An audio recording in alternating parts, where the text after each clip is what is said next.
मदत देण्याची विनंती देखील केंद्राकडे आम्ही केलेली आहे। त्याचबरोबर जे जस्टिस शिंदे कमिटीचा अहवाल जो मराठवाड्यातला जुन्या नोंदी कुणबी असलेल्या तो एक प्रथम अहवाल जो त्यांनी सबमिट केलेला आहे त्याच्यावर देखील चर्चा झाली आणि तो देखील अहवाल स्वीकारलेला आहे। मला वाटतं त्या माध्यमातून देखील मराठवाड्यातल्या ज्यांच्याकडे कुणबी नोंदी आहेत अशा मराठा समाजाला मोठ्या प्रमाणात त्याचा फायदा होईल।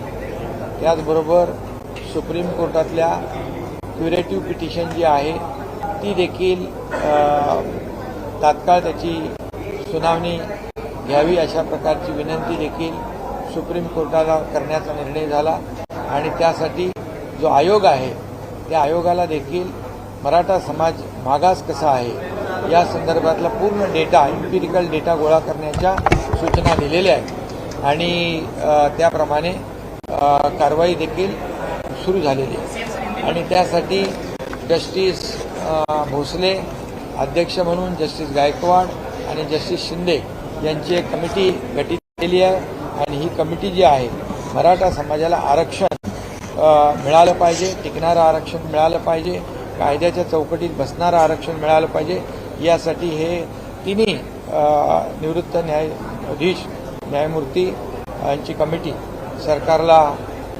मार्गदर्शन करेल आणि त्याचबरोबर जो मागास वर्ग आयोग जो आहे त्याला देखील मदत करेल जेणेकरून ही जी काही एम्पिरिकल डेटा गोळा करण्याची प्रक्रिया आहे ही अतिशय प्रभावी आणि वेगवान करण्यासाठी याचा फायदा होईल। त्याच्यामध्ये त्यांनी जो अहवाल तयार केलेला आहे प्रथम अहवाल आहे तो 13,500 कुणबी नोंदी आढळलेल्या आहेत आणि त्या आज त्याला मान्यता कॅबिनेटमध्ये दिलेली आहे। याचा फायदा मराठा समाजाला नक्की होईल।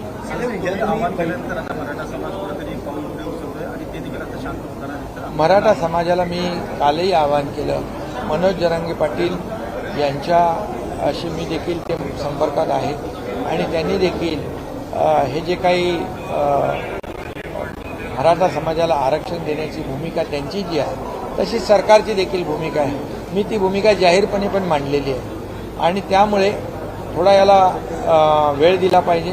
टोकाचं पाऊल उचलून आंदोलनाला गालबोट लागेल अशा प्रकारचं कुणाकडूनही होऊ नये अशा प्रकारची विनंती आवाहन देखील मी सकल मराठा समाजाला करतोय। कारण मराठा समाज हा शांतताप्रिय आणि शिस्तप्रिय आहे।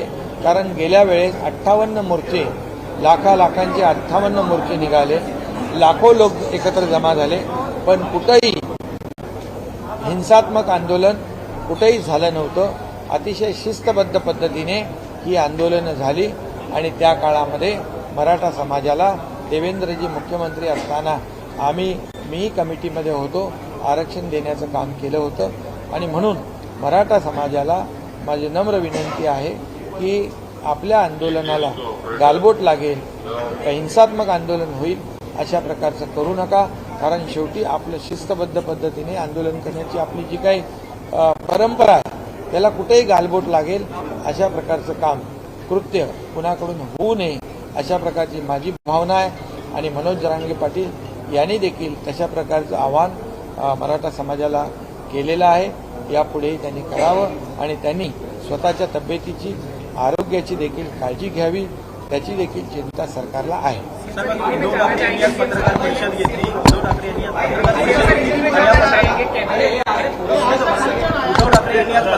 घेतली या पत्रकार परिषदेमध्ये त्यांनी मागणी केली की महाराष्ट्राचे जे केंद्रीय मंत्री आहेत त्यांनी राजीनामे दिले पाहिजे। महाराष्ट्रातल्या मराठी बाणा ठेवण्यासाठी किंवा मराठा आरक्षणासंदर्भात ज्याप्रमाणे चिंतामणराव देशमुख यांनी मराठी बाणा दाखवला होता तसा आता बाणा महाराष्ट्रातल्या केंद्रीय मंत्र्यांनी देखील दाखवणं गरजेचं। मराठी बाण्यावर बोलणारे खरं म्हणजे मराठा आरक्षणवर बोलण्याचा त्यांना नैतिक अधिकार नाही। कारण मराठा समाजाबद्दल किती त्यांना संवेदना आहे ही मराठा समाजालाही माहीत आहे आणि आम्हालाही माहीत आहे ज्या काळामध्ये देवेंद्रजी मुख्यमंत्री होते त्या काळात मराठा समाजाला आरक्षण दिलं, हायकोर्टामध्ये ते चॅलेंज झालं, पण ते टिकवण्याचं काम त्या काळामध्ये देवेंद्रजी आणि आम्ही केलं आणि सुप्रीम कोर्टामध्ये ते प्रकरण गेल्यानंतर त्यावेळेस मुख्यमंत्री कोण होतं, उपसमितीचे अध्यक्ष कोण होते, यांनी हे आरक्षण टिकवलं नाही.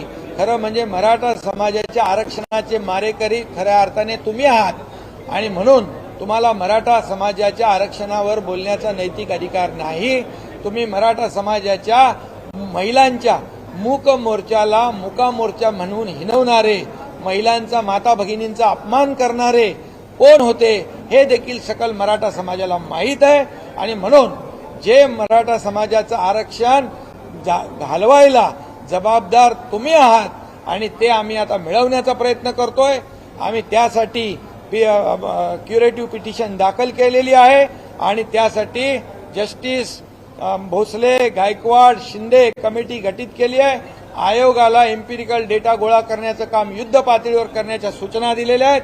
त्यामुळे आम्ही प्रामाणिकपणे आमचं सरकार या मराठा समाजाला आरक्षण देण्यासाठी कटिबद्ध आहे आणि म्हणून या सर्व याला कारणीभूत जे आहेत मराठा समाजाचं आरक्षण गमवायला, त्यांनी बिलकुल मराठा समाजाच्या आरक्षणाबद्दल बोलण्याचा नैतिक अधिकार त्यांना उरलेला नाही. राज ठाकरे म्हणतात की सरकारकडनं काही होईल. सीएम साहेब उद्धव ठाकरे असं म्हणतात की स्वतःचे कपडे आमची केस देखील त्यावेळेला दाखल केलेली होती. अरे म्हणून तर मी सांगितलं, तुम्ही तर त्याचे मारेकरी आहात मराठा समाजाच्या आरक्षणाचे. जेव्हा आरक्षण हायकोर्टमध्ये टिकलं तुम्ही त्याच्यावर किती लक्ष दिलं, किती तुम्ही त्यांना पुरावे दिले. मराठा समाज हा फॉरवर्ड आहे, मागास नाही हे जेव्हा न्यायालयाने म्हटलं त्यावेळेस मराठा समाज मागास कसा आहे याचे सर्व पुरावे तुम्ही द्यायला पाहिजे होते. तिथे तुम्ही कमी पडलात, अपयशी झालात, मुद्दाम केलं तुम्ही. या सगळ्या गोष्टी मराठा समाजाला माहिती आहेत आणि म्हणून आज जे काही मराठा समाजाला भडकवण्याचं काम बिलकुल त्यांनी करू नये. मराठा समाज शिस्तप्रिय आहे, मराठा समाज शांततेने आंदोलन करणार आहे आणि हे सरकार मराठा समाजाला टिकणारं, कायद्याच्या चौकटीत बसणारं आरक्षण देण्याची जबाबदारी आमची आहे. आम्ही कटिबद्ध आहोत. इतर कुठल्याही समाजाला त्याच्यावर अन्याय न करता म्हणून आमचं काम युद्ध पातळीवर सुरू आहे. त्यामुळे त्यांच्या पायाखालची वाळू सरकली आहे, त्यांना पोटदुखी उठलेली आहे की आम्ही करू शकलो नाही, परंतु हे करण्याचा प्रयत्न करतात आणि म्हणून आम्ही प्रामाणिकपणे आमचं सरकार मराठा समाजाला आरक्षण देण्यास कटिबद्ध आहे. बदनाम करने की कोशिश के तहत तमाम सारी जगहों पर आगजनी की गई और अब आपके ऊपर भी राजनीतिक आरोप लगाए जा रहे हैं, कैसे देखते हैं? जिन्होंने मराठा समाज का आरक्षण गंवाया है, सुप्रीम कोर्ट में जब कौन मुख्यमंत्री थे, कौन उपसमिति में थे, ये सब सकल मराठा समाज जानता है. अभी हमारी सरकार ये राज्य में कानून व्यवस्था बनाए रखने की पूरी कोशिश कर रही है और मनोज जरंगे पाटिल इन्होंने भी आह्वान लोगों को किया है कि मराठा समाज ये बहुत ही शांति प्रिय और शिस्त प्रिय तरीके से आंदोलन उनके होते हैं. इस आंदोलन में कौन भड़काने का काम करता है, कौन ये आगजनी कर रहा है, कौन कानून व्यवस्था यहाँ पर बिगाड़ने की कोशिश कर रहा है, इसके ऊपर पूरी तरह सरकार का ध्यान है और निश्चित रूप से मराठा समाज को पूरी तरह फुल प्रूफ जो टिकाऊ होगा कानून के दायरे में जो बिठाने के बाद ये मराठा आरक्षण देने का सरकार की जिम्मेदारी है. अन्य समाज को किसी को भी बाधा नहीं पहुंचाते हुए ये मराठा समाज को आरक्षण देने का काम सरकार करेगा. उसके ऊपर काम शुरू है. जस्टिस शिंदे के माध्यम से वो भी काम कर रहे हैं और क्यूरेटिव पिटीशन के माध्यम से दिल्ली सुप्रीम कोर्ट में भी हमारा काम शुरू है. इसलिए जस्टिस भोसले, जस्टिस गायकवाड़ और जस्टिस शिंदे इनकी एक कमेटी गठित की गई है और जो बैकवर्ड कमीशन है उसको भी ये डेटा कलेक्ट करने के आदेश दिए हुए ये वार फुटिंग पे हम लोग काम कर रहे हैं और मराठा समाज को आरक्षण देने की जिम्मेदारी हमारी है. सरकार सकारात्मक है. थोड़ा सा समय, सब्र की आवश्यकता है. और इसलिए मराठा समाज को भी मेरी विनती है, आह्वान है कि कानून व्यवस्था बनाए रखने के लिए आपका भी सहयोग आवश्यक है। इसमें जो कानून व्यवस्था बिगाड़ने के लिए जो कुछ लोग आ रहे, उनके ऊपर भी ध्यान रखने का काम ये सकल मराठा समाज के कार्यकर्ताओं ने करना चाहिए। इतने ही मेरी सबसे विनती है।